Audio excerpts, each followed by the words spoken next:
Hello there. My name is Sarah Jenkins. Welcome to another Poetry Deep Dive today. I love Denis Martindale. He has written over 3,700 poems for the Poem Hunter website. Denis Martindale has written a new Stephen Gayford wildlife art appreciation poem, and the title is Harmony. A Google search provides details of hundreds of the artist's paintings, prints, and canvases, along with high-quality images and video links. Another Google search provides details of the Poem Hunter poet Denis Martindale and hundreds of his Stephen Gayford poems. Here's what the brand new poems message shares with us today. Over 3,700 poems. Seriously, that is a massive output. It tells us something absolutely fundamental about the poet we're looking at today. You know, Denis Martindale isn't just someone who occasionally jots down a few verses on a rainy Sunday afternoon. No, he's a deeply prolific, intensely dedicated writer who is continually finding inspiration all around him. And a huge portion of that inspiration, it comes directly from studying the breathtaking visual works of wildlife artist Stephen Gayford. It's honestly an incredible synergy. You've got one artist creating these absolute masterpieces with oils and canvas, and another creating massive volumes of literary tributes right back at him on Poem Hunter. Section 1. The compulsion to paint. Behind the canvas. Okay, let's dive into this. Before we can truly understand the profound message of Martindale's poetry, we first got to understand the intense creative process of the artist who actually inspired him. We need to go behind the canvas, so to speak. Because, as you'll see, producing artwork that just radiates absolute peace and natural beauty, well, it isn't always a peaceful process for the artists themselves. Actually, scratch that. It's often a frenetic, deeply demanding journey. Think about it. When we think of painting, so many of us immediately picture the famous television icon Bob Ross, right? Standing there in front of a camera, smiling, effortlessly mixing colors, and talking about happy little trees. For Bob Ross, there was this immediate relaxing joy in the very act of painting. But for Stephen Gayford, the reality is starkly different. Gayford doesn't experience that instant tranquil joy at the easel. For him, the joy is delayed. The true satisfaction comes much later in time, only when his professional prints are reproduced and sent out into the world for thousands, even millions of art buyers to appreciate for generations to come. The beauty we see? It's really the result of a profound internal struggle.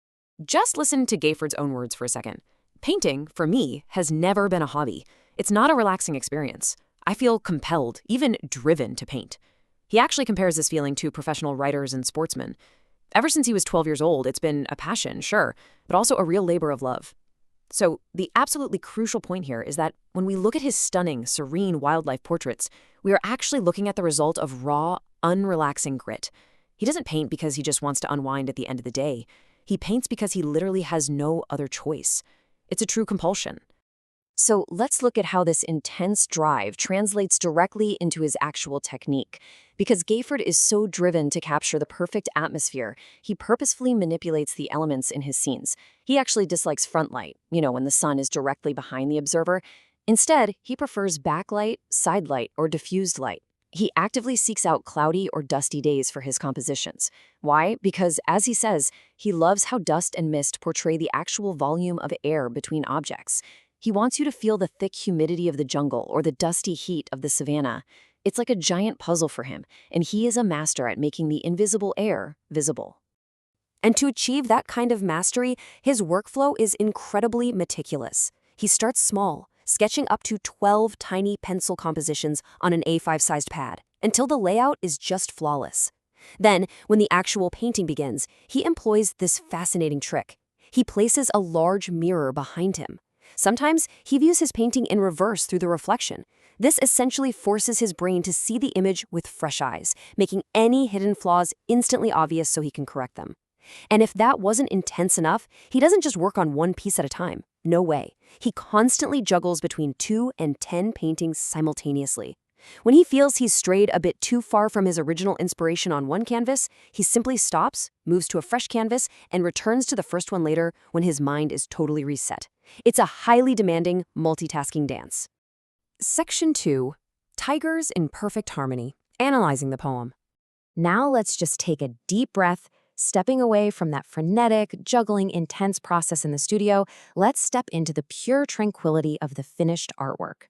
Let's look really closely at Denis Martindale's beautiful poem written on the 22nd of June, 2026, simply titled Harmony. Now, the poet had never seen this particular Gayford painting before, but when he did, he immediately saw a profound message hidden right there within the brushstrokes. The poem opens beautifully, inviting us right into the canvas. Two tigers gazed with gentle eyes, serene with harmony. Once true peace helped them realize their sweet reality. Denis Martindale immediately establishes an idealized, perfect Shangri-La. He looks at Gayford's artwork and sees way beyond just paint on canvas. He sees an emotional state. He sees two fierce apex predators completely at rest, having found a sweet reality alongside one another. What's really fascinating here is how Martindale purposefully strips away the raw violence of the wild to make his point. Notice how the poem explicitly tells us what is missing from the scene. There are no teeth, no claws, no cause to fight, and no stern emergency. He notes there are no temper tantrums that youth brings, no hate that harms, no stare that stings. Everything negative, every ounce of youthful anger or past grievance is just long gone.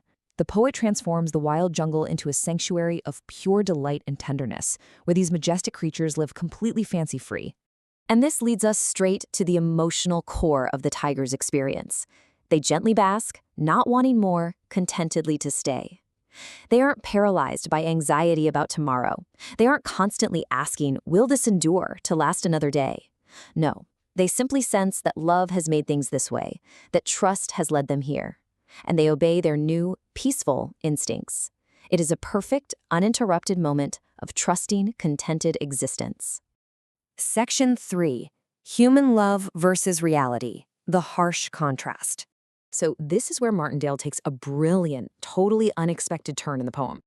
Having firmly established the flawless, painted paradise of the tigers, he suddenly guides us out of the jungle and drops us right into the harsh realities of the modern human world. He takes this beautiful painting and uses it as a mirror to examine our own lives. He points this rhetorical question directly at us. Does human romance actually match the tiger's hearts? Can we imitate such bliss, this perfect Shangri-La? Can we get beyond the thrill of a sudden stolen kiss and actually achieve that deep, lasting state where we want for nothing more? It's a really challenging question, isn't it? It forces us to measure our own relationships against the pure standards set by the painted tigers. The poet lays out a pretty stark contrast for us here. For the tigers, the experience is fancy-free and trusting, and their reality is simple.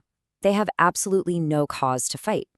But for us humans, well, our experience might start with sudden, stolen kisses and big dreams, but our reality is abruptly interrupted by the modern world. We have to worry about paying the rent, we stress over spent cash, we're constantly battered by rising prices every single week that simply won't relent. With all of these relentless earthly pressures, the bills, the economy, the daily grind, the poet asks with a slightly melancholic tone, is harmony too much to seek? Is it just too high a sentiment for us to actually achieve? Are we as humans just destined to be too bogged down by financial realities to ever sit side by side with our partners and simply bask contentedly with zero worries about tomorrow? Section 4. Reaching for the skies. The final verdict. It feels kind of heavy for a moment, doesn't it? But don't worry, Denis Martindale does not leave us in despair. As we move into the final stanzas of the poem, the tone shifts dramatically. The poet weighs the difficult, messy human reality against the desire for peace, and he delivers a powerful, truly inspiring final verdict on the choices we make in life. He completely rejects the idea of giving up on love. He writes, "The single life, it's not that great. It doesn't win the prize." He acknowledges that choosing to be alone, avoiding the financial stress of sharing a life, avoiding the risks of romance, might actually seem wise on paper. But he argues that playing it completely safe leaves us with absolutely nothing much to celebrate. It's a hollow victory. He hammers this point home with these incredible final lines. "It's firmly stationed on the ground, no chance to reach the skies. It learns no earth joys can astound to match those tigers' eyes." Think about that. By avoiding the struggles of human romance, you're keeping yourself permanently stationed on the ground. You completely forfeit the chance to reach the skies. You miss out on the most astounding, soaring joys that life has to offer, the kind of pure, deep connection captured in Gayford's painting. So we're left with this final, provocative thought to wrap up our explainer today. Yes, human harmony is difficult. Yes, the artist had to struggle through a frantic, non-relaxing compulsion just to create the painting. And yes, we have to struggle through rent and rising prices to maintain our relationships. But the ultimate reward? It's a love so astounding it mirrors the serene reality of those majestic wildlife tigers. So the real question is, will you risk the messy, earthly struggles to reach for the skies? I hope you'll think about that the next time you view a piece of fine art and what the artist and the poet are truly trying to tell you.